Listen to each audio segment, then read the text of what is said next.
So Gege Akutami hates Yuji, or so be told by a lot of people. With the clash that's currently going on, a lot of people are complaining that Yuji has become sidelined because Gojo vs Sukuna is happening. And listen, this is gonna be different from the way I approach my normal videos, because I'm very tired of this Yuji discourse all the time. If you don't like Yuji, that's cool. If you like him, that's cool. But please, and I beg, please stop this conversation of Yuji isn't a good main character because he's not fighting Sukuna right now. Alright, first, let's discuss Yuji Itadori. Yuji Itadori, to me, and I'm going to speak for myself, is the best written character in the series. The only person who I have second to him is Gojo. So now let's use the circumstances that a lot of people are saying. They're saying Yuji isn't written well, he's sidelined, he hasn't got his MC power. If your definition of being a good MC is him being strong enough to fight the final antagonist, then we just differ on our opinions on what it means to be a good MC. In the conversation of Yuji Itadori, not only does he have the best moments, because I mean, like, there's I Am You, there's the whole moment with Sukuna, there's the whole moment with Higuruma, there's more to even talk about. But the fact that he does not only have the best fight in the series, the best moments in the series, the conversation of why isn't he fighting Sukuna, I feel as if have we not been paying attention to this story? 1. Gojo vs Sukuna was foreshadowed since chapter 1. It was chapter 1 when Sukuna and Gojo fought. And in chapter 2, Sukuna said to Gojo, when I first get my body back, you're the first person I will kill. So now, people just wanted to skip that fight because, well, Yuji's the MC, he should have the main fight. And this is someone who believes Yuji is still going to fight Sukuna. But you know what makes it even more interesting? 10 chapters ago, or actually 12 chapters ago, we had a dialogue where we had Yuji versus Sukuna. Now, of course, Sukuna was limited by Megami's curse technique output. We later on had Maki to assist him, but that for me was one of the greatest moments in Jujutsu Kaisen period. Forget even Culling Games, Jujutsu Kaisen period, because we got to see the early showing of Yuji versus Sukuna. And what did that fight tell us? Yuji has got stronger, but he's nowhere near strong enough to deal with a Sukuna who was not only 15 fingers, had his output lowered that could be of the range between lower than 10% or slightly above. And then people said, yeah, well, Yuji should just go fight him. Like, okay, let's say he did. Let's say right now, we skipped Gojo versus Sukuna because that's what people want. They didn't want Gojo Sukuna to happen. Let's say Yuji just goes in and starts fighting Sukuna. So you guys wanted to watch a match where Sukuna just spams cleave and Yuji dies? Or Yuji just gets speed blitz and gets bullied? Or you remember the first punch Sukuna did to him when he took over Megami's body and he sends him across the map? Is that what you wanted to see for a couple chapters? Why are people trying to rush events that have not only been set up, but have been constantly shown out throughout the story? Gojo vs Sukuna was always going to be a matchup that happened. Regardless of what's going to happen with Yuji, the need to say that Yuji has now become a sideline because he's not fighting a fight right now is pretty crazy to me. And listen, I completely understand if we were talking about any random character.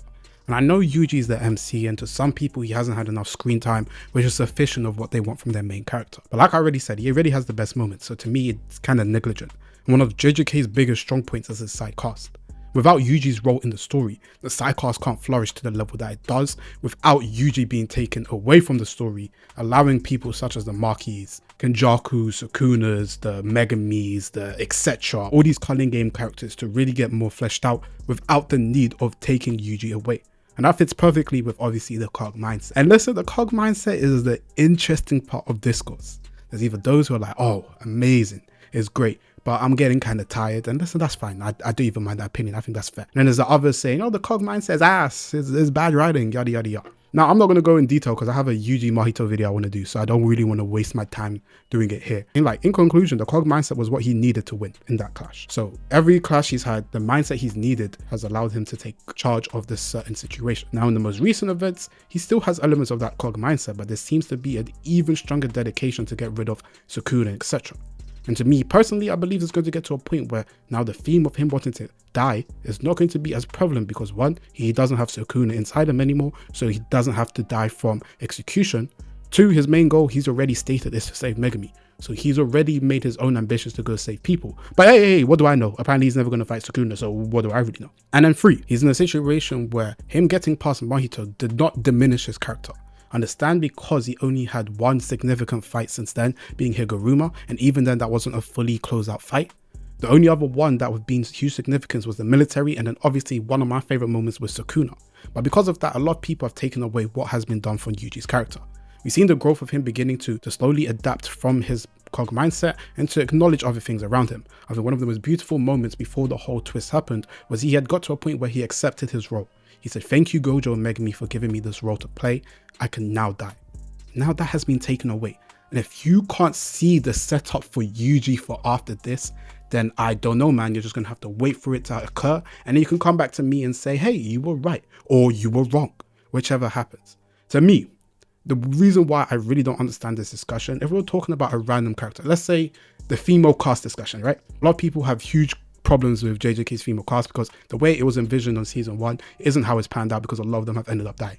So then if another huge significant female character came and you were complaining and you're like, yeah, he's probably going to butcher it, even if I agree or disagree, I can see your line of thinking because you could say that there's evidence to show that.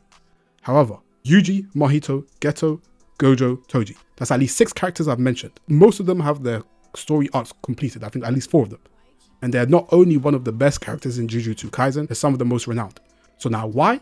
For me, it's just very, very clear that Yuji's moments hit the most in the series. And now Gege is just going to completely forget how to write Yuji in a compelling way that's going to be of any significance towards the series. Like, if we're talking about something that has already had setup or something that has already been continuously fumbled throughout the series, I get it. But I don't get the Yuji discourse because there's nothing to shed or at least enlighten me that he has done Yuji wrong. The only thing I really see is in regard to power up and strength. And I'm not going to sit here and say they're not significant because they 100% are. However, why aren't people just waiting to see how it plays out? Like, I don't get why Yuji has to face Sukuna now when we have been expecting Gojo versus Sukuna forever. The setup for this match has been there from day one. The Yuji's plotline and what will happen next can either go with Kenjaku or what I think most likely will eventually go back to Sukuna. Regardless of this, the way people have said, well, Yuji's terrible, oh, he's a side man, oh, he needs to go to another series. I'm like, my nigga, based on what? like what? Like, I don't get it. Your points are always one thing. Oh, he's not fighting the main boss. Okay, so does that matter? Does it really matter that he's not fighting the main boss? If this series was over and he hasn't fought the main boss, cool, I hear you. You know what? Not even I hear you. I agreed with you to an extent, because him not facing either Kenjaku or Sukuna as a key contributor in the fight would be pretty ass. But for the most part, he faced Mahito, even when he had hacks that he had to deal with. He's even had an initial clash with Sukuna. But hey, Gege hates Yuji, so I guess he's never going to do anything significant. I think this reminds me of the Gege hates Gojo. Yeah, Gojo has the best moments behind Yuji in the series. Every time he's on the screen, he has moments that not only captivate the user, but are some of the most memorable. He's one of the most popular characters in the series. But hey, Gege hates him because he made what I assume, I'm not going to say this is his true intention, a joke saying that now Gojo is sealed, it's going to be a good year. I think a lot of people take these things way too literally and don't look at the work that is there. People are like, well, he sealed him, so that means he must hate him. He sealed him because the nigga was too broken. Like, what are we doing? In this situation, Yuji is not adept to go fight the main boss. What, a nigga saying, oh, you want him to do a Kashimo? I got next, let me just go tap in. He's already affirmed he will do anything to kill Sukuna. He's already been traumatized from Sukuna. He's already said he's going to save Megumi.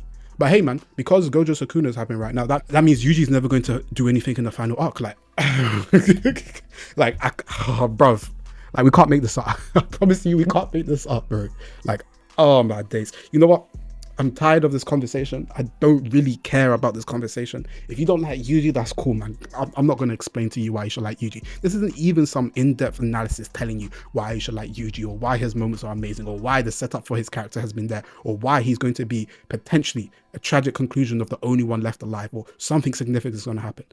It's like everyone just boils down to recency bias and what's happening now and be like, yeah, because Yuji's not fighting Sukuna, now the series is bad and Yuji can't do anything. What a waste of a main character. If that's your opinion, cool. Don't care. Really don't care. Don't see your argument. I just disagree and you can make peace with it. I've got to a point, yeah, where anytime I see people slander Yuji, it's always one thing. Power, power, power, power, power. So if the power of him not being strong enough is significant for you not to like him, that is cool. But when he does get that curse technique, when he starts cooking, when he starts having one of the best matches, because Yuji has arguably 2 of the top 5 fights in Jujutsu Kaisen, potentially even more depending on who you talk to. All of that will be forgotten and people's whole discourse about this will be pretty funny to me. And I'll be looking like in retrospect like, yeah, you remember when we used to complain about Yuji being a crap MC because apparently he couldn't fight his main fights? And to me, that's just funny, man. So to me, And well, if you got to this point in the conclusion, because I don't even know where I'm rambling anymore. Yuji's the GOAT. He's not only the GOAT, he's the best character in the series. And if you disagree, that's cool. I don't mind. That's obviously subjective, so that doesn't really matter. But if you think Yuji's not good because he's not strong enough, then cool, man. Like, there's really no point continuing this conversation. So to my Yuji guys, we're going to be eating soon because you already know Gege got a plan for us. And I'll be back. And also to the people, just make sure you defend Yuji properly. This is not even a defense of Yuji. This is just me speaking my opinions on why I disagree with this whole argument. Like, he's showed out, done a lot of things. He's new to Jujutsu. His whole arc of his backstory, everything is still yet to come. But apparently I'm supposed to believe that he's a sideman because he's not fighting Sukuna now. It's just nonsense.